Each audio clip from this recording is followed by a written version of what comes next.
नमस्कार फ्रेंड्स, ललित कला ज्ञान में आप सभी का स्वागत है। तो जैसा कि फ्रेंड्स आप सभी देख पा रहे हो, थंबनेल पे भी हमने डाला हुआ है कि ये एच-टेट पीजीटी फाइन आर्ट का पेपर जो अभी 30 जुलाई 2025 को जो एग्ज़ाम हुआ था उसकी आंसर की लेके आए हैं। तो आप अपने पेपर जो है वो जिसने भी दिए हैं वो साथ में खोल लीजिए, उनको आप सोल्व कीजिए। जो हम करवा रहे हैं ऑफिशियल तरीके से आंसर की लेके आए हैं। और उसके बाद में जो एच-टेट के जो कैंडिडेट नहीं भी हैं तो भी कोई दिक्कत नहीं है, क्योंकि ये क्वेश्चन ऐसे हैं जो कहीं ना कहीं आपके ज्ञान का विस्तार करेंगे। तो इसलिए आप जो है आराम से बैठ के वीडियो ज़रूर देखें। तो सबसे पहले यहाँ पे एक बार मैं थोड़ा सा आपको बता देता हूँ कि ये देखो, ये फाइन आर्ट है, ठीक है। और यहाँ पे लिखा है पीजीटी फॉर लेक्चरर, यानी कि ये फर्स्ट ग्रेड, जैसे राजस्थान में क्या बोलते हैं फर्स्ट ग्रेड और अदर स्टेट में क्या बोलते हैं पीजीटी, पोस्ट ग्रेजुएट टीचर के लिए है, फाइन आर्ट का है। और इसका जो अगर किसी की सीरीज़ सेट सी है तो वो सेम मैच कर जाएगा। अगर सी के अलावा ए, बी और एक बच गया डी अपना, तो 4 सेट होते हैं कुल। तो वो 3 अलग हैं, तो आपके क्वेश्चन जो है वो आगे पीछे मिलेंगे। तो वीडियो को पॉज करके आप जो है वो अपने पेपर को देखना। अदरवाइज सी सीरीज़ है तो सेम जो है वो मैच कर ही जाएगा, कोई दिक्कत नहीं। चलिए शुरू करते हैं। यहाँ पे क्या है, ये पीडीएफ थोड़ी सी क्या है उल्टी बनी हुई है, तो मैं इसके लिए माफ़ी चाहूँगा। आप क्वेश्चन को देखें, 91 से लेकर के 150 तक जो क्वेश्चन है वो यहाँ पे हम देखेंगे। जो ड्राइंग से रिलेटेड, चित्रकला से रिलेटेड जो है यहाँ पे क्वेश्चन आए हुए हैं। सबसे पहले 91 नंबर क्वेश्चन, इंग्लिश वाले इंग्लिश में देखें, हिंदी वाले हिंदी में देखें। सबसे पहले क्वेश्चन देखिए, यहाँ पे क्या लिखा है। ये सूची दी गई है 1 और सूची दी गई है 2, इन दोनों को यहाँ पे मिलान करना है। तो आपको इनमें से कौन कौन सी याद होगी। अगर एक याद है तो भी कोशिश होती है कि वो क्वेश्चन जो है वो उसका आंसर हमें मिल जाता है मिलान करने वाले में। और ज़्यादातर अगर आपको 2 याद है तो आराम से मिल जाता है। जैसे अब इसमें से क्या है, ये एनिमल अधिकांशत लोगों को याद है कि ये धनराज भगत ये कर रखा है, ये गलत कर रखा है इन्होंने। एक तो इन बांडेज है, ये सभी आप सभी को पता होगा। इन बांडेज जो है वो कांस्य में प्रदोष दास गुप्ता बहुत फेमस करती है। चलो हम इसको मिला के देखते हैं। ये एनिमल जो है वो नागजी पटेल से जुड़ेगा, ये गलत मिला रखा है। तो डी में 3, पहले हम बी में 1 देखते हैं किस में है। बी में 1 देखिए, बी में 1 केवल इसी में है, बी में 1 केवल इसी में है। तो ये कौन सा है, ये 1 नंबर हमारा अपने आप सही हो गया बस, ठीक है। फिर हमारा देखिए डी में 3 एनिमल किसका है, नागजी पटेल का। जैसा कि मैंने आपको बताया, यहाँ पे देखो डी में 3 जाएगा नागजी पटेल, ये गलत मिला रखा है। तो इसका 1 नंबर जो जिसने किया है ये सही हो जाएगा। एनिमल जो है वो नागजी पटेल है, इन बांडेज प्रदोष दास गुप्ता है। ये 2 मिला करके देख लीजिए, बाकी अपने आप जो इसका आंसर निकल के आ जाएगा। अब फेमिन की बात कर लेते हैं। फेमिन जो है वो रामकिंकर बेद से संबंधित हो गया। बाकी अपना एक और बच गया, जो अपोजिशन यानी विपक्ष है वो धनराज भगत से संबंधित हो जाएगा। क्वेश्चन नंबर 92 देखिए। भारतीय कला जो अपनी जटिल पैटर्न, चमकीले रंगों, मिट्टी, लकड़ी, पत्थर जैसी प्रसंस्कृत सामग्रियों के उपयोग के लिए जानी जाती है, तो वो कौन सी है। वो दोस्तों होती है अपनी लोक कला। लोक कला में सारी चीज़ें काम में लेते हैं। जटिल पैटर्न होता है, यानी कि जैसे मांडना वगैरह बनता है तो वो जटिल पैटर्न है। चमकीले रंग भी काम में लेते हैं, मिट्टी भी काम में लेते हैं। कई सारी ऐसी कलाकृतियाँ बनती है, अपने लोक आर्ट ऐसी होती है। अपने पूरे भारत की बात कर रहे हैं अपन, ठीक है, पूरे ऑल ओवर इंडिया के अंदर। राजस्थान में जैसे पैटर्न है, राजस्थान के अलावा भी कहीं देखते हैं लोक कला में बहुत सारे जटिल पैटर्न बनते हैं। चमकीले रंग भी काम में लेते हैं, खनिज रंग भी काम में लेते हैं, मिट्टी भी काम में लेते हैं, लकड़ी भी काम में लेते हैं। तो वो सारी की सारी लोक कलाओं में काम में लेते हैं। पत्थर भी काम में लेते हैं, और भी कई सारी चीज़ें काम में लेते हैं। गोबर वगैरह भी होता है ना।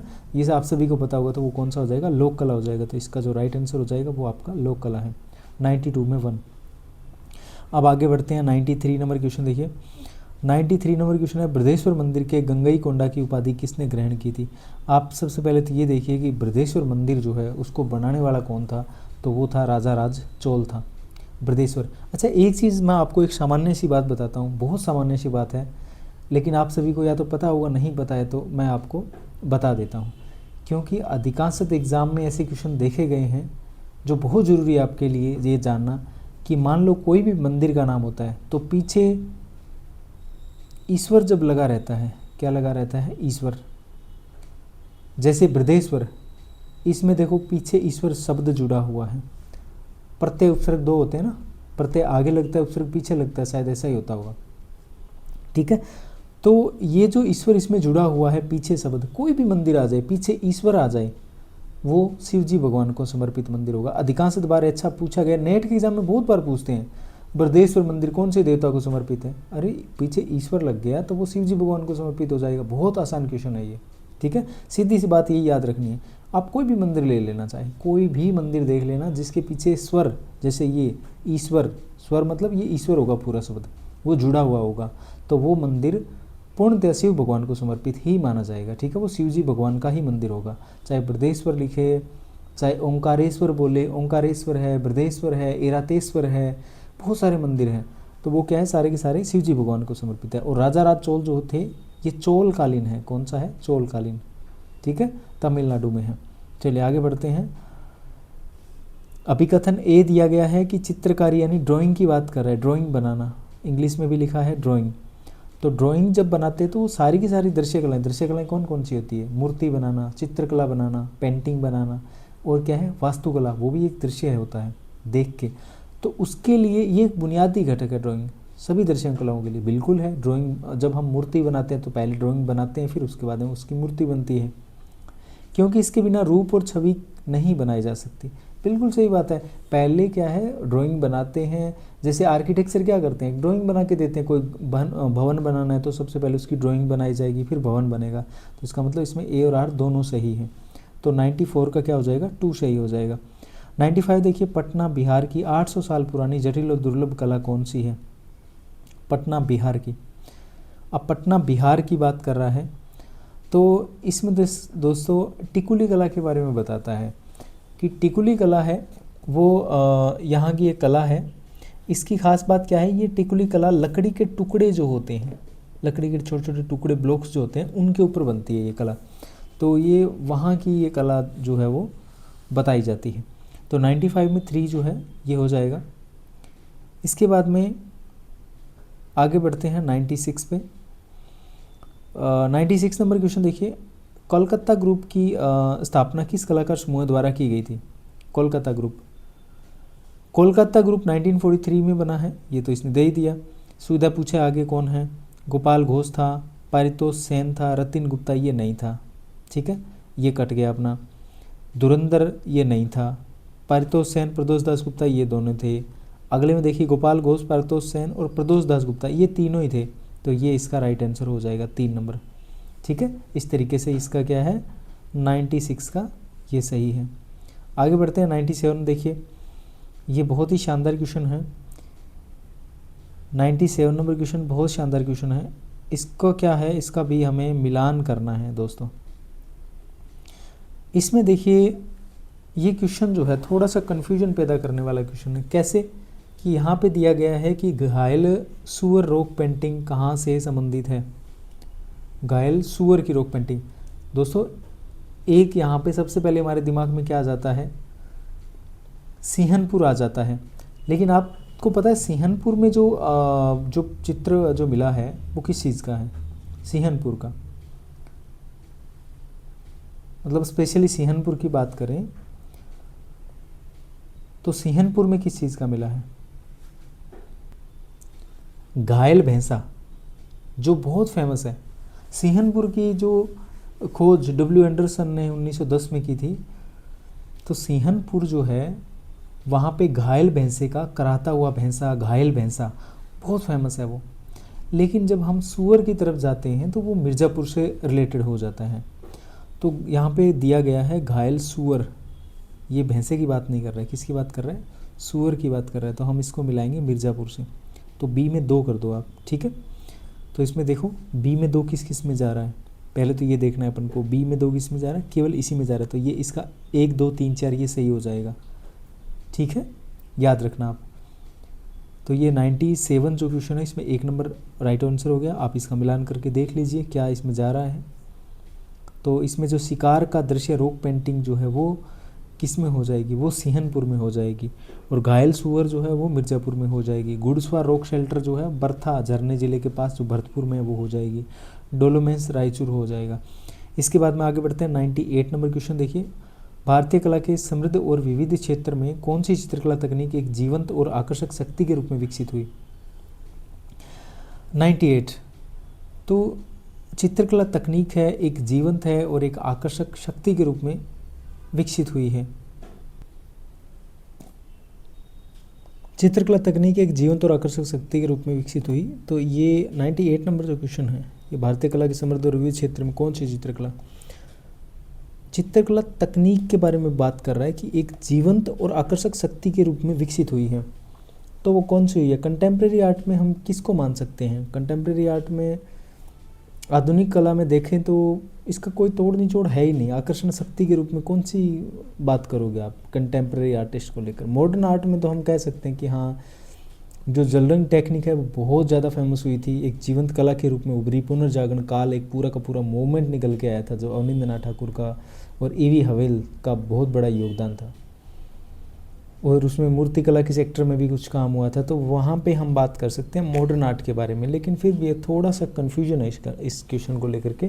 बाकी ऑफिशियल आंसर क्या आएगी तब भी हम देखेंगे इसका कौन सा। लेकिन अभी के लिए जो मैं आंसर बता रहा हूँ, आप आधुनिक कला के बेस पे इसको राइट कर लीजिए। 98 का मैं बता रहा हूँ आपको 3। इसके बाद में फिर आगे बढ़ते हैं। 99 नंबर क्वेश्चन देखिए, ये महिला कलाकारों उनकी पेंटिंग से मिलाना है हमें। सबसे पहले टाइम इमेज पेंटिंग किसकी है? टाइम इमेज अर्पणा कौर की पेंटिंग है। ए में 3 देखो किस में जा रहा है? ए में 2, 3 नहीं, ए में 2 1 और 2, इस 2 ऑप्शन में जा रहा है। ए में 2 2 ऑप्शन में जा रहा है। तो बी में क्या है? अंजलि इलामेन। बी में एक, a tired women and man against the wall, ये बी में 1 हो जाएगा। और फ्राउ जो राधिका है, ये फ्राउ राधिका इंग्लिश में लिखा है रेडिका, ये क्या इसने रेडिक करके कुछ अलग ही ट्रांसलेशन कर दिया। इंग्लिश वाला सही होगा, ये इंग्लिश में भी राधिका लिखा है, राधिका है ये। फ्राउ राधिका जो है ये अर्पिता सिंह से संबंधित है। सी में 4 है, देखो सी में 4 और ए में 2, सी में 4 ए में 2 किसमें 1 में जा रहा है, तो इसका राइट आंसर ये हो जाएगा अपना 1 नंबर। ठीक है, 99 में 1 number. Time image Arpana Kaur है, बहुत फेमस है। 1988 में बहुत सारी पेंटिंग बनाई थी टाइम इमेज को लेकर के। फ्राउ रेडिक जो है वो इससे, फ्राउ राधिका जो है वो अर्पिता सिंह से संबंधित है। और फिर इसके हिसाब से डी जो है तबला वादक देवेंद्र कृष्णा से संबंधित पेंटिंग हो जाएगी। तो 99 में क्या हो जाएगा इसका? 1 नंबर ऑप्शन सही हो जाएगा। आगे बढ़ते हैं। 100 नंबर क्वेश्चन देखिए। 100 नंबर क्वेश्चन क्या बोल रहा है? विस्कोसिटी जो है ये एक ऐसी इंटेग्लियो की एक टेक्निक है, इंटेग्लियो का ही पार्ट है ये। इंटेग्लियो के अंदर जैसे एचिंग है ना, विस्कोसिटी है, मेजोटिंट है, ग्रेवियोर है, एनग्रेविंग है, कई सारी अलग अलग टेक्निक्स होती है। उनमें ये विस्कोसिटी है, ये कलर विस्कोसिटी भी इसको कहते हैं। स्टैनली विलियम हैटर ने कलर विस्कोसिटी को शुरू किया था, या वो उसको जन्म दिया था, एक तरीके से हम कह सकते हैं जन्मदाता। तो कलर विस्कोसिटी में इसमें क्या रहता है कि अलग अलग लेयर्स में पहले एचिंग होता है। पहले एक बार बाइट किया, दूसरी बार फिर बाइट, फिर तीसरी बार 4-5 बार करते हैं, फिर इसी प्रकार से 4-5 रोलर काम में लेते हैं। सबसे गहरे वाले पार्ट में रंग लगाने के लिए सबसे सॉफ्ट रोलर लेंगे तो गहरे वाले पार्ट तक पहुंचेगा, फिर उससे थोड़ा हार्ड लेंगे वो दूसरी लेयर पे रंग लगा देगा, फिर उससे और हार्ड लेंगे थोड़ा, वो तीसरी लेयर पे रंग लगा देगा, फिर लास्ट में एकदम हार्ड रोलर लेंगे तो सबसे ऊपर वाले फ्लेट पे कलर लगा देगा। फिर हम उसको नम कागज़ को लेकर के प्रेस जो मशीन होती है उसमें दबा करके जो है प्रिंट निकाल लेते हैं। तो ये विभिन्न कठोरता के रोलर्स काम में लेते हैं। ये 100 में क्या हो जाएगा आपका? 3 नंबर राइट आंसर हो जाएगा। तो इसका जो है ये वाला, ये ठीक है राइट आंसर है। 101 नंबर क्वेश्चन देखिए। 101 नंबर क्या बोल रहा है? कलाकार सूची को उसकी जन्म तिथि से मिलाना है सबसे पहले। ठीक है, यहाँ पे दिया गया है विवान सुंदरम एक आर्टिस्ट है, ये जो मुझे याद है इसका जन्म हुआ था शिमला में 1943 में। ठीक है, सी में 3, यहाँ पे देखिए सी में 3 किस में जा रहा है? सी में 3 किस में जा रहा है? सी में 3 इसी में जा रहा है, केवल इसी में। तो इसका राइट आंसर क्या हो जाएगा? 4 नंबर हो जाएगा दोस्तों। तो आपको एक आधा आर्टिस्ट जो है ना कुछ याद रखा करो, जो याद होंगे तो आप आराम से कर सकते हो उनको। तो जय जरूरी देखो 1 2 3 4 एकदम क्रम से ही दे दिया, यानी जो इसने लिखी है वो एकदम सही ही लिख रखी है ऑलरेडी। ठीक है, ओके आगे बढ़ते हैं। 101 के बाद में 102 नंबर क्वेश्चन। 102 नंबर क्वेश्चन क्या कह रहा है? ये भी मिलाने वाला क्वेश्चन है। सबसे पहले यहाँ पे क्या बोल रहा है? थोड़ा सा इसको ऊपर कर लेते हैं यहाँ पे। ठीक है, एग्जैक्टली। अब देखिए हड़प्पा से प्राप्त पुरुष धड़ है, जो पुरुष धड़ मिला है वो लाल बलुआ पत्थर या लाल चूना पत्थर का बना हुआ। बिल्कुल सही बात कह रहा है। ए में एक, पहले ए में एक ही देख लीजिए, ए में एक किसमें, ये एक हो गया, एकदम सही हो गया, कोई दिक्कत ही नहीं है। फिर पुरुष नर्तक जो है वो ग्रे यानी कि काले रंग के, ग्रे यानी जो गहरे रंग का जो होता है ना, डार्क ग्रे टाइप का, वैसा चूना पत्थर से बना हुआ है। पुजारी अल्बास्टर भी कहते हैं। और आकृतियाँ कौन सी, टेराकोटा से बनी हुई, जैसे मृण मूर्तियाँ भी हम कह सकते हैं, मदर गोडेस प्रतिमाएँ जो बनी हुई है कई सारी, ठीक है। तो इस तरीके से एक मिलाओगे अपने आप से हो जाएगा। 103 नंबर ये भी मिलाने वाला, आजकल ये मिलाने वाले क्वेश्चन ज़्यादा आ रहे हैं। 103 देखिए, इसमें क्या बोल रहा है, प्रिंट मेकर्स को उनकी तकनीक से मिलाएं। तो इसमें सबसे पहले मुझे याद आ रहा है सिल्क स्क्रीन, किसका याद आ रहा है, ये आ रहा है मुझे परमजीत सिंह, क्योंकि परमजीत सिंह सिल्क स्क्रीन में काम करते हैं भाई, ये मुझे पक्का पता है। अच्छा, इसके बाद में एक बंदा और है मुकुल चंद्र डे, ये भी मुझे याद है, ये किस में काम करता है, ये एचिंग में काम करता है, ठीक है। चलो ये दो हो गए, चलो इस दो पे मिलाते हैं। तो ए में 4 मिलाओ, पहले कहाँ पे आ रहा है, ए में 4, ए में 4, 4 नंबर ऑप्शन में जा रहा है, बिल्कुल दोस्तों, किस में जा रहा है, ये 4 नंबर ऑप्शन ए में 4 जा रहा है। और मैंने परमजीत सिंह सिल्क स्क्रीन में कहा, देखो क्या है, डी में 1 है क्या, बिल्कुल है सर, डी में 1 दे रखा है। तो इसका मतलब ये हमारा राइट आंसर हो जाएगा। ये सुरेंद्र चड्डा, आर एन चक्रवर्ती, अगर याद है तो ठीक है, अगर 2 याद है ना, जैसे Paramjeet Singh silk screen D में 1 कर दो तो भी 2 हो गए आपके पास ऑप्शन। जैसे इसमें 2 है तो इन्होंने क्या लगा रखा है, 2 का हिस्सा ही लगा दिया, लेकिन ये गलत निकल गया, क्योंकि मुकुल चंद्र डे क्या है, एचिंग में काम करते हैं और एनग्रेविंग भी करते हैं। इसमें एनग्रेविंग लिखा नहीं है लेकिन एचिंग लिखा है, तो मुकुल चंद्र डे का क्या हो जाएगा, एचिंग हो जाएगा। परमजीत सिंह का क्या हो जाएगा, सिल्क स्क्रीन हो जाएगा। तो 103 में क्या हो जाएगा, 4 नंबर राइट आंसर हो जाएगा, ठीक है दोस्तों। चलिए आगे बढ़ते हैं, 104 नंबर पर चलते हैं। 104 नंबर क्वेश्चन क्या है, सिंधु घाटी सभ्यता से प्राप्त मुहरों पर, जैसे ये बोला है मुहरों पर पशुओं की आकृतियां, मुहरों पर, ये क्या बोला है, ध्यान से सुनना, मुहरों पर पशुओं की आकृतियां हैं, मुहरों पर सिंधु की लिपि है, मुहरों पर पुरुष की आकृतियां भी बनी है। तो वो मुहरें किसकी है, मुहरें सेलखड़ी पत्थर की है दोस्तों, स्टीएटाइट पत्थर की है। किसकी है वो, स्टीएटाइट पत्थर, स्टीटाइट बोलते हो, स्टीएटाइट बोल दो, सेलखड़ी पत्थर बोलते हैं इंग्लिश में, ठीक है। चलिए आगे बढ़ते हैं, 105 नंबर क्वेश्चन देखिए, उस छापा चित्रण तकनीक की पहचान करें जिसमें बारीक पाउडर वाले राल के कणों से युक्त छिद्र पूर्ण जमीन का उपयोग किया जाता है। 105 नंबर क्वेश्चन, ये क्या बोल रहा है, ये बात कर रहा है दोस्तों, बारीक पाउडर राल के कण, राल जैसे बन जाती है, वो युक्त छिद्रपूर्ण जमीन का उपयोग किया जाता है। वो दोस्तों वो क्या होती है, वो दोस्तों होता है रेजिन, उसको बोलते हैं रेजिन, क्या बोलते हैं, रेजिन। और रेजिन किस में काम में लेते हैं दोस्तों, रेजिन काम में लेते हैं एक्वाटिंट में, किस में काम में लेते हैं, एक्वाटिंट में रेजिन काम में लेते हैं दोस्तों। ये रेजिन की बात कर रहा है, एक्वाटिंट में काम में लेते हैं। तो ये क्या है, बारीक पाउडर जो होता है रेजिन का, उसको उसके ऊपर छिड़कते हैं, फिर उसको गर्म करते हैं। तो इस तरीके से ये बाइटिंग का जो है वो काम किया जाता है, बाद में उसको एसिड में डिग करते हैं। ये प्रोसेस है आगे की, हम प्रोसेस पे अभी नहीं जाएंगे। लेकिन यहाँ पे क्या है, रेजिन की बात करता है, जो एक गोंद की तरह होता है, और उसको पीस लेते हैं बारीक, तो वो सूखा पाउडर जैसा बन जाता है, और उसको छिड़क करके प्लेट के ऊपर, धातु की प्लेट पे, फिर उसको गर्म करते हैं, हीट करते हैं। तो वो क्या है, गम एकदम पिघल जाता है, एकदम दाना दाना हो जाता है वो, और उस प्लेट पर चिपक जाता है। फिर उसको एचिंग करते हैं, एचिंग से एसिड से बाइट करवाते हैं, ठीक है, अम्लांकन करवाना वो। तो इसमें क्या हो जाएगा, एक्वांटिट हो जाएगा। चलिए आगे बढ़ते हैं, 106 देखिए, एक क्वेश्चन है कि 1904 में पहला राष्ट्रीय ध्वज किसने बनाया था। दोस्तों ये बनाया था सिस्टर निवेदिता ने। इसमें क्या है, लाल और पीला 2 रंग थे उसमें, उसके अंदर, और बीच में सफ़ेद रंग का एक कमल था। क्या था, सफ़ेद रंग का कमल, लाल और पीला 2 रंग थे, एक तो लाल रंग था और दूसरा रंग कौन सा था, ठीक है, यहाँ से चेंज करेंगे, एक तो था लाल रंग, दूसरा रंग था पीला रंग, ये 2 कलर थे। और क्या था, और ये कह रहा है कि बीच में, यहाँ पे बीच में क्या है, एक सफ़ेद कमल था, ठीक है, बीच में ये सफ़ेद कमल था बीच में, और यहाँ पे ना एक वज्र भी बना हुआ था, बीच में कमल भी था, एक वज्र था। वज्र क्या है, इंद्र भगवान जो था ना, उसका एक हथियार यहाँ पे बीच में बना हुआ था, और यहाँ पे वंदे मातरम, इसके नीचे यहाँ पे वंदे मातरम लिखा हुआ था। तो इस तरीके का ये राष्ट्र ध्वज तैयार किया था किसने, ये सिस्टर निवेदिता ने तैयार किया था 1904 में, ये पहला राष्ट्र ध्वज। उसके बाद में फिर बात करते हैं आगे, 1906 का भी मैं आपको बता देता हूँ। 1906 के अंदर सचिंद्र प्रसाद बोस और हेमचंद्र कानूनगो, ये 2 लोगों ने मिलकर 1906 में राष्ट्रीय ध्वज तैयार किया था, ठीक है। फिर यहाँ पे एक शब्द और भी दिया गया, पिंगली वेंकैया।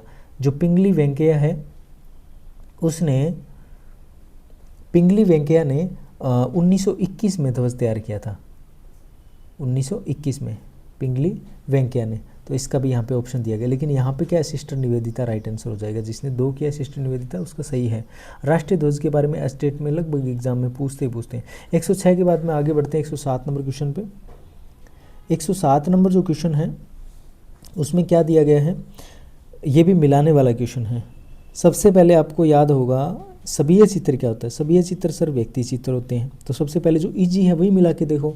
डी में 3 देखो किस में जा रहा है, सॉरी डी में 2 है, ये 2 क्या है, डी में 2, डी में 2, डी में 2 केवल इसी में है। तो ये 1 नंबर आपका राइट आंसर हो गया। बस आपको आगे देखने की जरूरत नहीं, क्योंकि व्यक्ति चित्र सभीय चित्र एक ही बात है। ठीक है, व्यक्ति चित्र सभीय चित्र एक ही बात है। रजमनामा क्या है, रजमनामा महाभारत का फारसी अनुवाद है। महाभारत क्या एक भारतीय कथा है। तो बी में 4 देखो, बी में 4 है क्या, बिल्कुल सही है। बस 2 देख लो बहुत है, आगे देखने की जरूरत ही नहीं है। तो 107 का इस तरीके से ये आंसर हो जाएगा। फिर 108 पे बढ़ते हैं। किस कलाकार की कृतियां आध्यात्मिक आत्मनिरीक्षण की छवियां है। दोस्तों ये देखिए, आध्यात्मिक आत्मनिरीक्षण की छवियां हैं।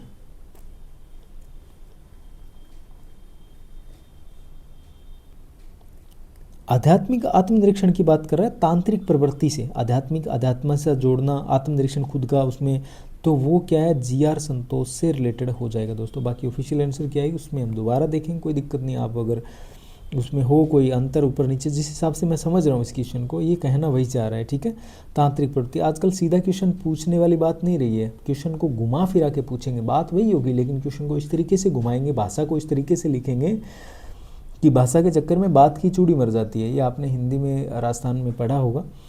तो ये क्या है, GR संतोष से रिलेटेड हो जाएगा। इसके बाद में 109 देखिए, उत्तराखंड की पेंटिंग भगवान कृष्ण के जीवन के प्रसंगों को दर्शाती है। तो वो कौन सी पेंटिंग है दोस्तों, उत्तराखंड में। ये पिथौरा पेंटिंग कहाँ की है दोस्तों, पिथौरा पेंटिंग गुजरात की पेंटिंग है, जिसमें क्या है, राठवा जाति से संबंधित है, जिसमें घोड़ों का चित्रांकन किया जाता है। एक बीच में नर्मदा नदी भी क्रिएट की जाती है, 7 घोड़े बनाए जाते हैं। ठीक है, और भील अपने राजस्थान वाली निमाड़ी भाषा है अपनी अलग होगी, तो कौन सी बच गई, कुमायूनी। तो यहाँ पे जो पेंटिंग हो जाएगी 2 नंबर। थोड़ा सा एक बार हटा के वापस से लगाते हैं, कुमायूनी कौन सी पेंटिंग हो जाएगी, कुमायूनी पेंटिंग हो जाएगी दोस्तों। आगे बढ़ते हैं 110 नंबर क्वेश्चन पे। 110 नंबर क्वेश्चन देखिए, डॉक्टर आनंद कुमार स्वामी के अनुसार मौर्य जो मूर्ति कला है उसको 2 भागों में जो है वो बांटा गया है, उसकी पहचान हमें करनी है। ये क्वेश्चन दोस्तों थोड़ा सा पेचीदा क्वेश्चन है, वैसे तो पेचीदा नहीं है, अगर बुक में है तो कोई दिक्कत नहीं है, लेकिन अभी क्या है, जिस हिसाब से मुझे याद नहीं है एक्चुअल में, मैं अगर आपको बताऊं तो इसमें क्या है, आप एक चीज़ समझो, मौर्य मूर्ति कला मेरे हिसाब से देखें तो क्या वो दरबारी कला हो सकती है, दरबार से रिलेटेड। जैसे मुगल कला है, मुगल क्या है उसमें चित्रांकन बने, दरबार से रिलेटेड बने, दरबारी कला थी प्रॉपर।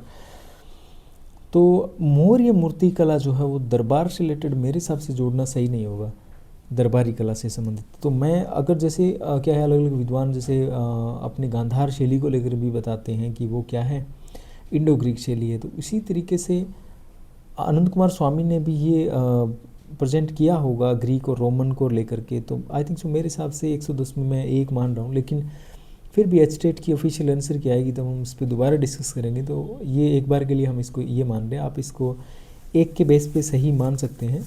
उसके बाद में हो सकता है उन्होंने लोकप्रिय ग्रीक कला भी कह सकती है, कह सकता है, या जो भी है उसमें आगे ऊपर नीचे होगा, दरबारी और लोकप्रिय भी हो सकती है, पता नहीं।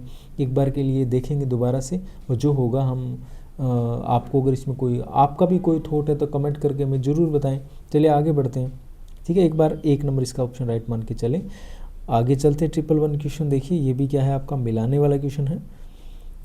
तो आपको मीरा मुखर्जी, सॉरी मृणालिनी मुखर्जी तो आपको याद होगी, फाइबर स्कल्पचर, फाइबर जो रेसे हैं, सूतली रस्सी डोरी वगैरह, उससे आप जोड़ोगे उससे। ठीक है, लेकिन यहाँ पे मीरा मुखर्जी का भी संबंधित आपको पता है क्या है, ये लोस्ट वैक्स प्रोसेस करती है, यानी कि जो मोम है सीधे पर्दी वाली टेक्निक में काम करती है मीरा मुखर्जी। तो ए में 3 यहाँ पे देखते हैं, ए में 3 किस में है, ए में 3, ये रहा ए में 3, ये रहा ए में 3। ठीक है, ए में 3। तो ये क्वेश्चन नंबर कौन सा है आपका, क्वेश्चन नंबर छोटा कर लेते हैं, 111 नंबर क्वेश्चन। तो इसमें क्या है आपका, ए में 3 जा रहा है, तो वो कौन सा जा रहा है, वो आपका जा रहा है ये 2 नंबर ऑप्शन। अब देखिए क्या मृणालिनी मुखर्जी, मैंने 2 नंबर लगाए, मृणालिनी मुखर्जी क्या 1 नंबर नहीं है? बिल्कुल है सर। तो इसका मतलब क्या है? इसका 2 नंबर राइट आंसर है। ठीक है, मीरा मुखर्जी क्या है? लोस्ट विक्स प्रोसेस से संबंधित है। आगे बढ़ते हैं, 112 नंबर क्वेश्चन पे चलते हैं। 112 नंबर क्वेश्चन देखिए, दिल्ली शिल्पी चक्कर से संबंधित आपसे पूछा है, इसमें से कौन कौन है दिल्ली शिल्पी चक्कर से संबंधित? तो इसमें बी सी सनाल, कमल कृष्ण, के एस कुलकर्णी, धनराज भगत, ये जो दे रखा है ऑलरेडी वो 1 नंबर राइट आंसर है इसका।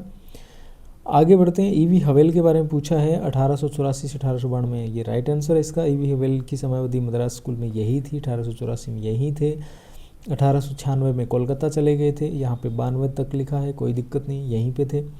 अब बात करते हैं चट्टान पर कार्विंग को क्या कहा जाता है? बहुत शानदार क्वेश्चन। इसको कहा जाता है दोस्तों पेट्रोग्लिफ्स। क्या कहा जाता है? पेट्रोग्लिफ्स कहा जाता है। जो चट्टान पर जो उत्कीर्णन करते हैं या कार्विंग करते हैं, जो पेंटिंग बनाते हैं ना चट्टान पे, जो पहले जैसे भीमबेटका वगैरह बनी है, वो क्या है? वो पेट्रोग्लिफ्स है। क्या है वो? पेट्रोग्लिफ्स है। आगे बढ़ते हैं, 115 पे चलते हैं। 115 नंबर क्वेश्चन देखिए, ये भी मिलाने वाला क्वेश्चन। कितने मिलाने वाले क्वेश्चन है? गांधार कला में बुद्ध की मूर्तियों को मिलान, हाव भाव से उसको हमें जोड़ना है दोस्तों। तो भूमि स्पर्श मुद्रा ये सभी ने किया होगा दोस्तों। धरती को छूना है, भूमि को स्पर्श करना, मतलब धरती को छूना। चलो इजी पे चलते हैं सीधा सीधा। धरती को छूना, भूमि स्पर्श मुद्रा, यानी कि डी में 3। देखो किसमें? डी में 3 केवल एक ही में दोस्तों। बड़ा आसान क्वेश्चन है ये, तभी कह रहा हूँ एक भी चीज़ आप समझ के कर देते हो आराम से हो जाता है, कोई दिक्कत ही नहीं। ठीक है, ये हो गया आपका। आगे वाला क्वेश्चन देखिए, 116 नंबर क्वेश्चन। अब आपको मैं क्वेश्चन कर रहा हूँ, ऐरावतेश्वर मंदिर किस भगवान को समर्पित है? बताइए। बहुत शानदार क्वेश्चन। अभी मैंने आपको बताया कि जिस मंदिर के पीछे, जिस मंदिर के नाम के पीछे ईश्वर लग रहा है वो शिव भगवान को समर्पित है। तो ऐरावतेश्वर मंदिर किस भगवान को समर्पित हो गया? ये शिव भगवान को समर्पित मंदिर है। याद रखना, किस भगवान को समर्पित है? शिव भगवान को। अब देखिए, दारासुरम या ऐरावतेश्वर एक ही बात है। दारासुरम या ऐरावतेश्वर मंदिर एक ही बात है। ऐरावतेश्वर मंदिर क्यों कहते हैं वो भी मैं बताऊंगा। वैसे तो दारासुरम नाम है, लेकिन ये मंदिर बनवाया किसने है? ये राजा राज चोल के द्वारा बनाया गया। जो बृहदेश्वर मंदिर है, ऐरावतेश्वर मंदिर है, ये सारे राजा राज चोल के द्वारा बनाए गए। राजा राज चोल जो था वो द्वितीय था। कौन सा था? द्वितीय राजा राज चोल था। ये याद रखना दोनों में। और ये मंदिर बनाए कौन सी सदी में? 12वीं सदी में बनाए। थोड़ी सी जानकारी मैं इसके बारे में बता दूँ। कहते हैं कि यहाँ पे इंद्र भगवान का हाथी, एक जानकारी और निकल के यहाँ पे सामने आ रही है, आप ध्यान देना। कई बार पूछा गया है ऐरावत के बारे में। ऐरावत क्या है दोस्तों? या तो आपको पता होगा, नहीं पता जिसको तो मैं बता दूं। ऐरावत इंद्र का जो हाथी होता है ना, सफ़ेद हाथी, उसका नाम है ऐरावत, याद रखना। और इस ऐरावत हाथी ने, कहते हैं कि यहाँ पे शिव भगवान की पूजा की थी इस मंदिर में, इसलिए इस मंदिर का नाम पड़ गया ऐरावतेश्वर मंदिर। मतलब ये एक किंवदंती है, ये कहानी बनाई गई है जिस तरीके से भी है। तो इस तरीके से इस मंदिर का नाम क्या पड़ा? ऐरावतेश्वर। ऐरावत क्या है? ऐरावत इंद्र भगवान का सफ़ेद हाथी होता है दोस्तों। और राजा राज चोल द्वितीय के द्वारा बनाया गया मंदिर है। ऐरावतेश्वर मंदिर दक्षिण भारत तमिलनाडु के अंदर पड़ता है। तो चोल कालीन ये मंदिर है। ये राइट आंसर इसका आपका हो जाएगा। आगे बढ़ते हैं 117 नंबर क्वेश्चन पे। 117 नंबर क्वेश्चन देखिए, नई दिल्ली के निर्माण भवन में त्रिआयामी मोज़ेक कंक्रीट से बनाया, ये किसने बनाया है दोस्तों? अमरनाथ सहगल ने काम किया हुआ। ये अमरनाथ सहगल के द्वारा किया गया कार्य है। और बहुत पुराने टाइम पे भी ये काम किया गया था। नई दिल्ली का कौन सा निर्माण भवन? इसका नाम है निर्माण भवन के अंदर।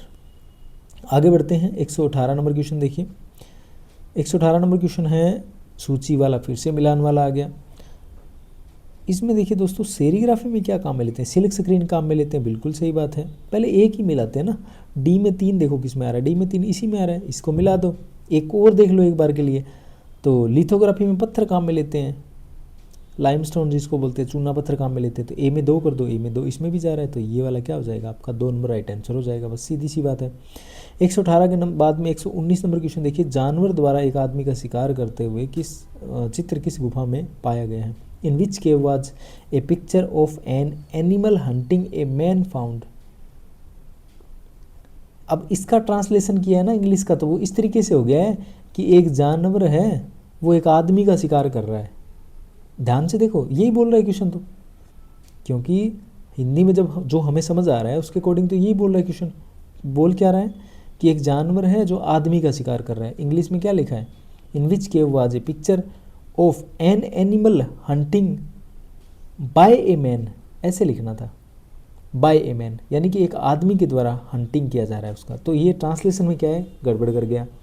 लेकिन फिर भी ये कोई जानवर आदमी का शिकार नहीं कर रहा है, बल्कि आदमी जानवर का शिकार कर रहा है। क्वेश्चन उल्टा लिखा गया, ये मैं नहीं कह रहा कि आदमी जानवर आदमी का शिकार कैसे कर सकता है, ऐसी पेंटिंग कहीं मिली ही नहीं है। ठीक है, मिली नहीं है, आपको ज्ञान होगा, लेकिन फिर भी ये क्वेश्चन जो है लिखने का थोड़ा सा गलत है। ये हिंदी ट्रांसलेशन पे कभी मत जाओ, इंग्लिश वाला जरूर देखना जब आपको समझ नहीं आए तो। 119 में क्या हो जाएगा आपका, भीमबेटका जो है इसका राइट आंसर है। शिकार करते हुए आदमी जानवर का शिकार कर रहा है। ठीक है, आगे बढ़ते हैं, 120 पर चलते हैं। 120 नंबर क्वेश्चन देखिए, उस गुफा की पहचान करें जिसमें 20 परतों की चित्रकारी की गई, यानी एक के ऊपर वो एक ओवरलैपिंग, बहुत सारे चित्र बार बार, लगभग आप मान के चलो भीमबेटका के अंदर 500 साल तक काम हुआ है, बार बार काम हुआ है। ठीक है, भीमबेटका के अंदर 800 शिलाश्रय मिले हैं, जिसमें से 500 शिलाश्रय में चित्र जो है वो हमें वहाँ पे देखने को मिलते हैं। और ये रेखा चित्र क्या है, 7 काल अवधियों में चित्रित है दोस्तों। कितने, 7 काल अवधियों में चित्रित है और बार बार चित्रित हुए हैं। तो इसका मतलब ये परत भी यहाँ पे है जो भीमबेटका में, ओवरलैप जिसे भी हम कह सकते हैं, लेयर्स भी कह सकते हैं। 7 कालक्रम में यहाँ पे चित्र जो हमें देखने को मिलते हैं। तो 120 में एक हो जाएगा। सभी रूपप्रद या दृश्य कलाओं में कुछ तत्व एक समान होते हैं, यह कथन किसका है। बहुत शानदार क्वेश्चन, ये क्वेश्चन है जो सबको अलग करते हैं, क्योंकि बाकी सब कर देते हैं, यहाँ पे क्या है, सब लोग मात खा जाते हैं। तो इसमें जो राइट आंसर आपका क्या हो जाएगा, हर्बर्ट रीड इसका दोस्तों सही आंसर है। सभी रूपप्रद या दृश्य कलाओं के कुछ तत्व एक समान होते हैं, वो हर्बर्ट रीड के द्वारा ही कहा गया है। आगे है इंटेग्लियो से आपका क्या अभिप्राय है। इंटेग्लियो होती है, एक रिलीफ होती है, एक प्लेनोग्राफी होती है। ये 3 तरीके की टेक्निक है, 3 नहीं दोस्तों, एक और है आपकी, 4 होती है, सॉरी। इंटेग्लियो हो गई, रिलीफ हो गई, प्लेनोग्राफी होगी, चौथी कौन सी है, सेरीग्राफी, जो हम भूल गए। तो ये 4 टेक्निक होती है, इंटेग्लियो, रिलीफ, सबसे पुरानी है रिलीफ। सबसे पहले रिलीफ को काउंट करेंगे, सबसे पहले रिलीफ है, उसके बाद में फिर आपकी इंटेग्लियो है, फिर आपकी प्लेनोग्राफी है, फिर आपकी सेरोग्राफी है। तो ये कुल 4 टेक्निक है। 4 में क्या रहता है, रिलीफ में उभरे हुए भाग से छपाई होती है, तो उभरे तल की छपाई किस में होगी, रिलीफ में होगी। तो ये यहाँ पे लिख दिया रिलीफ। फिर उसके बाद में रिलीफ के बाद में इंटेग्लियो। इंटेग्लियो में क्या होता है, अंदर धंसे हुए भाग से छपाई होगी, तो अंदर धंसे हुए भाग से ये हो गया आपका इंटेग्लियो का। फिर क्या है, लिथोग्राफी, प्लेनोग्राफी बोलते हैं, यानी कि उस पर छपने वाला भाग और न छपने वाला भाग दोनों एक ही सरफेस पे रहते हैं, तो वो समतल छपाई है, वो कौन सी है, ये वाली हो गई। फिर आपका लास्ट वाला सेरीग्राफी, जिसे स्क्रीन प्रिंट कहते हैं, वो इसमें नहीं है। बाकी ऑफसेट मुद्रण भी आता है। ठीक है, तो इसमें कौन सा है, तो इसमें मैंने आपको बता दिया, गहरे तल की छपाई वाला राइट आंसर हो जाएगा। आगे बढ़ते हैं, 123 नंबर क्वेश्चन पे चलते हैं। 123 नंबर जो क्वेश्चन है वो क्या कह रहा है, ये भी वापस से सूची वाला क्वेश्चन आ गया दोस्तों। क्या आ गया, सूची वाला क्वेश्चन। थोड़ा सा छोटा कर लेते हैं एक बार। एक सूची वाले क्वेश्चन में ना चारों मत मिलाया करो आप, एक मिला दो, वो सही ढंग से मिलाओ, क्लियर कट होना चाहिए कि हाँ यही होगा। अब आप बताओ, स्क्रीन मुद्रण, सिल्क स्क्रीन को सेरीग्राफी अभी मैंने आपको बताया था। तो बी में 4 देखो दोस्तों, किस में आ रहा है, बी में 4 इसमें आ रहा है। नीचे एक बार और थोड़ा सा खिसका लेते हैं, देखो कहीं है क्या, और नहीं है। बी में 4 केवल इसी में है, तो ये वाला सही कर दो, हो गया सही, बस आगे देखने की जरूरत ही नहीं है। ठीक है, चलिए आगे बढ़ते हैं। 124 नंबर क्वेश्चन बहुत शानदार क्वेश्चन है। ऐसा रंग पूछा है जो सबसे ज़्यादा सामंजस्य पैदा करता है। दोस्तों सबसे ज़्यादा सामंजस्य पैदा करने वाला रंग येलो कलर है। कौन सा है, येलो कलर।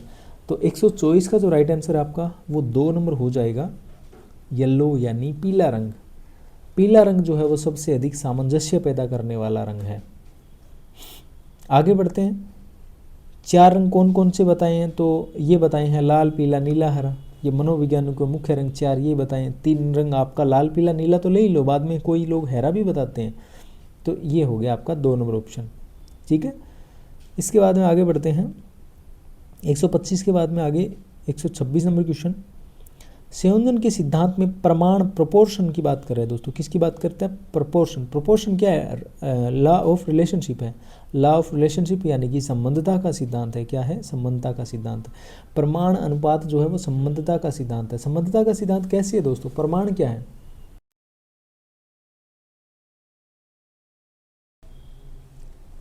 प्रमाण को संबंधता का सिद्धांत क्यों कहा जाता है, क्योंकि प्रमाण का मतलब होता है सही अनुपात, कोई वस्तु का सही अनुपात। और कहते हैं कि कोई भी वस्तु का सही अनुपात निकालने के लिए मानवाकृति को उसके संबंध में रखा जाता है, या संबंध में हम काउंटिंग करके देख सकते हैं। मान लो आपको एक एक लैंडस्केप बना रहे हो और आप वहाँ पे क्या है एक कुर्सी बना रहे, मतलब लैंडस्केप में क्या है, आप कोई पहाड़ी का दृश्य है, कोई वेकेशन पे कोई घूमने गए हुए हैं, ट्रिप पे मान लो कोई घूमने गए हुए हैं, पहाड़ी पे हैं और गाड़ी में वो फोल्डिंग वाली चेयर डाल के लेके गए हैं। तो अब आप बताओ कि वहाँ पे वो चेयर है, वो गाड़ी खड़ी है, पास में एक कुत्ता भी है, एक फीमेल है, एक बच्चा है, और साथ में क्या है, और कोई जैसे कोई सामग्री बनाने वाली या कोई बॉक्स वगैरह भी लेके गए, कोई मतलब कई सारी चीज़ें हो सकती हैं। तो आप क्या उस मानव आकृति के अकॉर्डिंग देखोगे ना कि ये कार कितनी ऊंची होनी चाहिए, ये कुत्ता कितना कहाँ तक कितना ऊंचा होना चाहिए लगभग। तो वो सारा का सारा आप एक दूसरे के साथ संबंध बनाते हो तभी वो सही से प्रमाण निकलता है। तो इसलिए इसको क्या कहा जाता है, लॉ ऑफ रिलेशनशिप कहा जाता है, यानी कि संबंधता का सिद्धांत कहा जाता है दोस्तों। तो 126 में क्या हो जाएगा, 3 नंबर हो जाएगा। आगे बढ़ते हैं 127 नंबर, ललित विस्तर में कितनी संख्याएं बताई गई दोस्तों, ललित विस्तर में 86 कलाएं बताई गई है। प्रबंध कोश में कितनी बताई गई है, 72। प्रबंध कोश में 72 है, ललित विस्तर में 86 है। तो इसका कौन सा है ललित विस्तर का, ये वाला है, इसका ये वाला 86 वाला, ठीक है। तो जिसने 86 किया ललित विस्तर में उसका सही है। आगे देखिए, चित्रलक्षण का रचना काल माना जाता है दोस्तों। देखिए चित्रलक्षण का रचना काल 6ठी 7वीं सदी माना जाता है, 6वीं 7वीं सदी। ईसा पूर्व की तो बात ही नहीं है, यहाँ पे ईसी पूर्व है, ईसवा पूर्व है, ईसी पूर्व, देखो क्या ईसा पूर्व की बात कर रहे हैं दोस्तों। तो ये क्वेश्चन जो मेरे हिसाब से मैं इसको गलत मानता हूँ, क्योंकि 6ठी 7वीं सदी के अंदर जो है ये इसका रचना काल है, और संस्कृत के अंदर ये जो है वो ग्रंथ लिखा गया था। तो इसमें बाकी जो 4 नंबर किया, एक बार के लिए आप इसको मान के सही चलो, क्योंकि आंसर आएगा तो ये 4 नंबर सही मानेगा। अगर आंसर आएगा तो ये 4 नंबर सही मानेगा, कौन, एच स्टेट। अदरवाइज ये क्वेश्चन गलत जाएगा, क्योंकि 6ठी 7वीं सदी इसका टाइम पीरियड है, ठीक है। अगर सही अगर माने तो भी, या रिट लगने की भी अगर बात आए तो रिट लगा देना, कोई दिक्कत नहीं। 6ठी 7वीं सदी है ऑफिशियल, आप कोई वो कंटेंट लेकर के लगाना पड़ेगा। अदरवाइज नहीं माने, एच स्टेट आपको ये बताए तो कोई दिक्कत नहीं है। बाकी जिसने 4 किया उसका सही मान के चलो। आगे बढ़ते हैं 129 क्वेश्चन। देखिए 129 नंबर क्वेश्चन है, कला समीक्षकों के कला संबंधी विचारों का मिलान करना है आपको। ये बहुत शानदार क्वेश्चन ये है, 129 नंबर क्वेश्चन।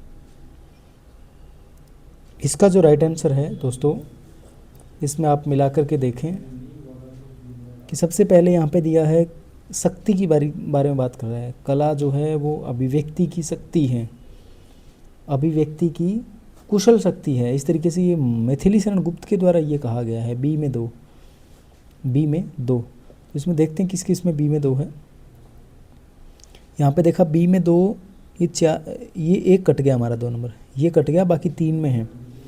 इसके बारे में दोस्तों आगे देखिए, कला में मनुष्य अपनी अभिव्यक्ति करता है। ये किसने कहा है, आप सभी को याद होगा, ये तो रविंद्रनाथ ठाकुर ने कहा है। और ये नॉन पर्सन है, ये तो नहीं कहेंगे। तो इसमें जो जैनेन्द्र कुमार है, ये इसने कहा है दोस्तों, ये इसने समर्थन किया था उनका। कला में मनुष्य अपनी अभिव्यक्ति करता है जैनेन्द्र कुमार के अनुसार। तो ए में 3 और बी में 2, ए में 3 बी में 2 कहाँ पे आ रहा है, ये आ रहा, केवल इसी में है। 3 नंबर इसका राइट आंसर हो जाएगा। कौन सा हो जाएगा, ये 3 नंबर कौन से वाला है, ए में 3 बी में 2 सी में 4 डी में 1, ये आप देख लेना, ठीक है। आगे देखिए 130 नंबर क्वेश्चन देखिए, किस भारतीय कलाचार्य ने पुनर्जागरण कला हेतु चित्र सृजन के अतिरिक्त प्राचीन कला साहित्य की ओर कला मनुष्यों का ध्यान आकर्षित किया था। तो वो दोस्तों अवनींद्रनाथ ठाकुर। ये बहुत शानदार ये क्वेश्चन पूछा गया है। आगे बढ़ते हैं 131 नंबर क्वेश्चन पे। 131 नंबर क्वेश्चन क्या कह रहे हैं कि यदि हल्की रंग को उसी रंग की गहरी पृष्ठभूमि पर लगाया जाए, यानी कि मान लो आपके पास लाल रंग है, वो लाल रंग लगा है, तो उसके ऊपर आप हल्का लाल रंग लगा रहे हो, तो क्या होगा, हल्का लाल रंग ज़्यादा हल्का लगेगा और गहरा लाल रंग ज़्यादा गहरा लगेगा, यही तो होगा, ठीक है। तो इसमें ये आपका सही आंसर हो जाएगा। फिर आगे देखिए क्वेश्चन नंबर 132, अल्मोड़ा गढ़वाल की प्रसिद्ध लोक कला कौन सी है। अल्मोड़ा गढ़वाल की जो लोक कला है वो दोस्तों है आपना। कौन सी है, आपना। ये बिहार, ये गलत है। एहपन ये कहाँ की है, ये दोस्तों है बिहार की। कहाँ की है, बिहार की। एहपन बिहार की है, आपना जो है वो अल्मोड़ा गढ़वाल की है। आगे देखिए 130 नंबर क्वेश्चन 133, मुद्रण की उस तकनीक का नाम बताइए जिसमें स्टेंसिल का उपयोग किया जाता है। स्टेंसिल तरीके की कौन सी कला, वो दोस्तों सेरीग्राफी है। सेरीग्राफी को क्या बोलते हैं, स्क्रीन प्रिंट, सिल्क स्क्रीन जिसमें काम में लेते हैं, वो जाली जैसी होती है, स्टेंसिल भी बोलते हैं। स्टेंसिल से ही विकसित हुई है ये कला, पहले स्टेंसिल थी, स्टेंसिल से आइडिया लेके आगे सेरीग्राफी निकली, ठीक है। 133 के बाद में 134 नंबर क्वेश्चन देखिए, मिलाने वाले, कितने सारे मिलाने वाले क्वेश्चन हैं। यहाँ पे दिया गया है पैराफिन वैक्स, पायस, कार्बिन, अल्प्राइमा। हम पढ़ते हैं, क्या पढ़ते हैं कि सर टेम्परा जो टेक्निक है उसमें पायस के रूप में अंडे की जर्दी काम में लेते हैं, पायस के रूप में पायस होता है टेम्परा में। तो बी में 3 मिला के देखो दोस्तों, कहाँ कहाँ पे आ रहा है बी में 3, बी में 3 कहाँ कहाँ पे आ रहा है, बी में 3, बी में 3, बी में 3 केवल इसी में है, ठीक है। आगे बात करते हैं, क्या बी में 3 करने से क्या कार्विंग की तरफ मूर्ति जा रही है? बिल्कुल जा रही है सर, सी में 1 आ रहा है, कार्विंग की तरफ मूर्ति जा रही है। तो क्या पैराफिन वैक्स जो है वो किसके अंदर जाएगा? पैराफिन वैक्स, अल्प्राइमा, वो कौन सी टेक्निक होती है? पैराफिन वैक्स दोस्तों आप सभी को पता है। बाटिक टेक्निक कौन सी होती है? बाटिक टेक्निक वो होती है जो कोई कपड़ा होता है उसके ऊपर मोम लगा करके, ठंडी रंगांकन विधि होती है, कपड़े को रंगना है ठंडे रंगांकन विधि से। वैसे तो क्या है, नॉर्मली रंगा जाता है गर्म रंग में, कपड़े को रंगा जाता है, पानी को उबाला जाता है, उसमें रंग डाल के फिर उसमें कपड़ा डाला जाता है, फिर उसमें रंग चढ़ जाता है। लेकिन बाटिक कला में क्या रहता है, बाटिक कला में मोम, पहले मोम लेते हैं और उस मोम से पहले कलाकृति बनाते हैं कपड़े के ऊपर, फिर उस कपड़े को रंगते हैं। जहाँ पे मोम लगाए वहाँ पे तो रंग चढ़ेगा नहीं, बाकी जगह चढ़ जाएगा। वो रंग कौन सा होगा? वो पानी में घुला हुआ रंग होगा, और वो पानी होगा एकदम ठंडा, क्योंकि मोम जो है वो अगर गर्म हो गया तो मोम तो पिघल जाएगा, रंग तो वहाँ पे भी लग जाएगा। इसलिए क्या है, ये ठंडी रंगांकन विधि होती है। तो पैराफिन वैक्स काम में लेते हैं, बाटिक कला में मोम कपड़े को ऊपर लगा के रंगांकन किया जाता है। तो ए में 4 बिल्कुल सही जा रहा है सर, ए में 4 जा रहा है। फिर डी में 2 अल्प्राइमा क्या है, तेल चित्रण की विधि है, ठीक है, ये सही हो गया। अब आगे बढ़ते हैं 135 देखिए, षडांग के किस अंग द्वारा आकृति की शारीरिक भाषा, शारीरिक भाषा,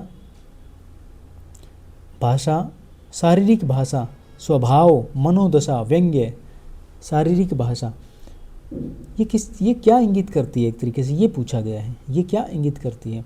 जैसे बॉडी लैंग्वेज है, उससे क्या लगता है हमें, उसमें भाव नज़र आते हैं, उसका स्वभाव कैसा है, उसकी मनोदशा देख के लगता है इसकी आंखें ऐसी है, चेहरा उदास है, वो क्या होते हैं, वो सारे के सारे भाव होते हैं। क्या होते हैं? भाव। रूप भेद क्या होते हैं? रूप भेद मतलब अंतर, रूप में अंतर होना, रूप में अंतर होना, रूप में अंतर होना। जैसे ह्यूमन फिगर में अगर हम बात करें मानव के आकार के अंदर, उसमें फीमेल और मेल दोनों के फिगर में अंतर होता है, तो वो किस में आता है? वो रूप भेद में आता है। तो 135 में क्या हो जाएगा? 2 हो जाएगा, सॉरी 1 हो जाएगा, ये रूप भेद इसमें नहीं होगा, इसमें भाव एकदम राइट आंसर है। 136 देखिए, भारत में कला शब्द का प्रयोग सर्वप्रथम किस वेद में मिलता है? तो दोस्तों ऋग्वेद में मिलता है। उसके बाद में यथार्थवादी प्रयोग हुआ था, वो कहाँ पे हुआ था? नाट्यशास्त्र में हुआ था, आप सभी को याद है। आगे बढ़ते हैं 137 नंबर क्वेश्चन देखिए, बिहार की उस लोक कला को पहचानिए। बिहार की कौन सी? अभी मैंने बताया था आपको, बिहार की है एहपन, और आपना किसकी है? आपना जो है वो अल्मोड़ा गढ़वाल की कला है, अल्मोड़ा गढ़वाल की। एहपन कहाँ की? बिहार की। तो उसमें कौन सा हो जाएगा? 1 नंबर हो जाएगा।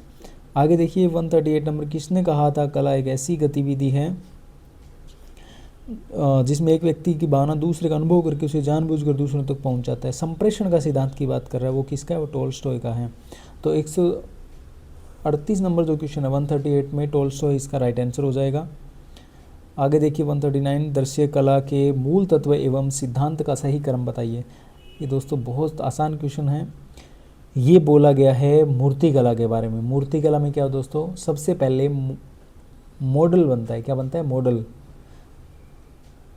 मॉडल होता है सबसे पहले, मॉडल, मिट्टी का मॉडल बनाएंगे, फिर क्या करेंगे, उसके ऊपर सांचा बना लेंगे, फिर उस सांचे के अंदर हम धातु को कास्टिंग करेंगे, धातु को डालेंगे, फिर धातु को निकाल के मूर्ति निकल जाएगी, फिर उसको लास्ट में फिनिशिंग कर देंगे।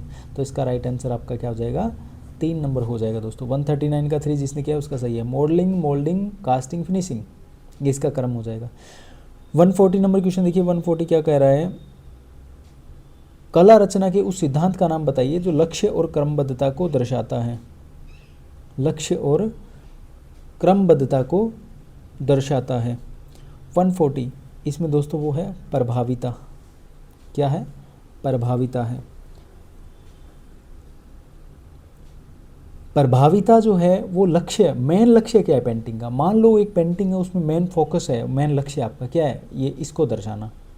ये मेन जो है, मान लो कोई एक्टर, जैसे हम संगीत देखते हैं, फिल्मी सॉन्ग देखते हैं, उसमें क्या रहता है, एक्टर को अलग रंग के कपड़े पहनाए जाते हैं, बाकी सारे बैकग्राउंड में पीछे नाचते हैं, वो आगे नाचता है। वो क्या, वो प्रभाविता दर्शा रहे हैं, तो वो लक्ष्य है उसका। ठीक है, वो क्रमबद्धता को दर्शाता है। लक्ष्य मेन फोकस किस पे करेंगे, ये करना, तो वो प्रभाविता ही कहलाती है, उसको डोमिनेंस बोलते हैं इंग्लिश में। तो इसमें 140 में क्या हो जाएगा आपका, प्रभाविता सही हो जाएगा। 141 देखिए, एक्रिलिक कलर में शीघ्रता से सूखने के लिए जो बाइंडर मिलाया जाता है, बाइंडर बोलते हैं उसको मिलाने वाले को, वो क्या होता है, वो रिटार्डर्स होता है। रिटार्डर क्या होता है, वो रिटार्डर होता है। रिटार्डर बोलते हैं उसको, मंदक बोलते हैं, वो बहुत जल्दी सूखता है, ये सुखाने के काम आता है। पैराफिन वैक्स मोम होता है दोस्तों, कैंडल जिससे बनती है, वो अलग काम आता है। स्पूमा तो एक टेक्निक है दोस्तों, जो लियोनार्डो दा विंची काम में करते थे। ब्रेकिन एक अलग चीज़ हो गया, तो इसमें कौन सा आएगा आपका, मंदक यानी रिटार्डर्स। आगे देखिए 142, ये एक अच्छा क्वेश्चन बनाया मानसोलास के किस अध्याय में चित्रकला से क्रमबद्ध तरीके से विचार किया दोस्तों, वो है 5वें अध्याय में। कौन से अध्याय में, 5वें अध्याय में चित्रकला पर क्रमबद्ध तरीके से विचार किया गया है। 143 नंबर क्वेश्चन देखिए, तेल रंगों को मोम के साथ मिला करके जब काम में लेते हैं वो एनकाउस्टिक विधि होती है। कौन सी होती है दोस्तों, एनकाउस्टिक विधि। उसे एनकास्टिक विधि कहते हैं। क्या कहते हैं, एनकास्टिक बोलते हैं। बाटिक तो कपड़े पे हो गई, इम्पेस्टो टेक्निक मोटे रंग लगाना होता है, प्लास्टिक एक अलग चीज़ हो गई, तो ये क्या है, एनकास्टिक हो गया। 144 नंबर क्वेश्चन देखिए, ये भी वापस से सूची वाला क्वेश्चन आ गया। ये तो आप आराम से कर दोगे, जो राजस्थान का कैंडिडेट है या बाहर का है उसको भी पता रहेगा। राजस्थान वाले को तो पक्का पता है कि बाबूजी की फड़ जो है वो राजस्थान से रिलेटेड है, सीधी सीधे यही करेंगे। तो ए में 3 किस में जा रहा है, इसमें जा रहा है, बाकी और है क्या, नीचे वाले ऑप्शन पे हम वापस से देखते हैं। ठीक है, अब देखिए ए में 3 और किस में, किसी में नहीं है, केवल इसी में, तो ये हमारा राइट आंसर हो गया। अब देखिए चित्रकाथी कहाँ की है, महाराष्ट्र की। बी में 1 देखो कहाँ पे, इसमें जा रहा है, बी में 1 बिल्कुल सही है। कलमकारी आंध्र प्रदेश की है। कपड़े की कला है, सी में 4 बिल्कुल जा रहा है सर। फुलकारी कहाँ की है, पंजाब की। डी में 2 जा रहा है, बिल्कुल सही सर, फुलकारी पंजाब की है।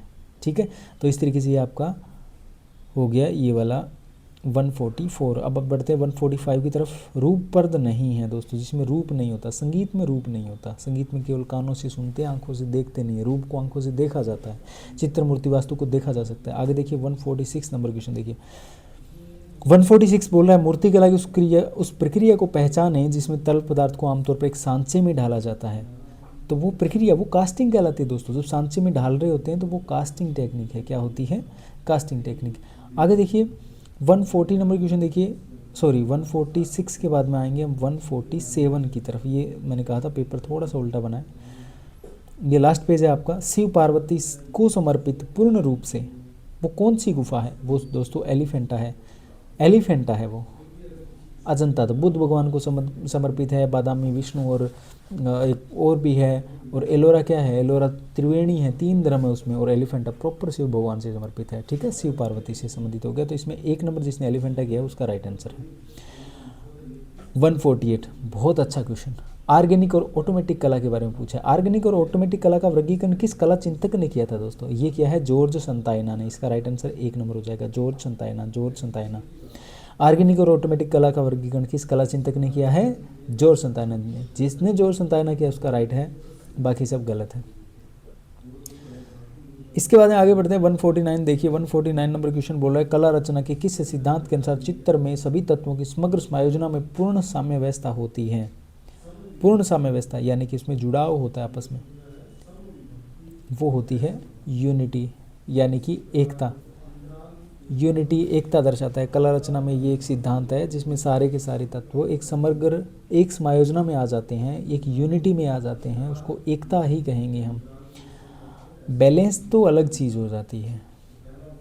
आगे देखिए 150 लास्ट क्वेश्चन हमारा आज का, कि वह कौन सी चित्रकला प्रविधि है जिसमें माध्यम के रूप में पायस का उपयोग होता है दोस्तों। अभी हम ऊपर जिक्र करके आए थे, वो क्या थी, टेम्परा विधि थी।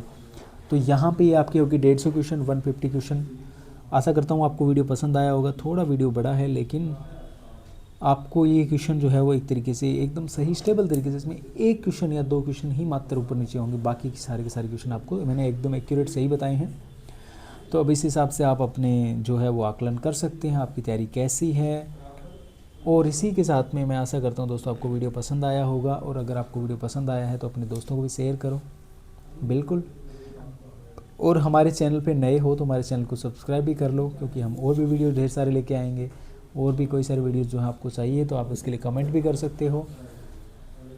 आज के लिए फ़िलहाल इतना ही, अभी के लिए धन्यवाद। फिर मिलते हैं नेक्स्ट वीडियो में, तब तक के लिए बाय बाय, टेक केयर।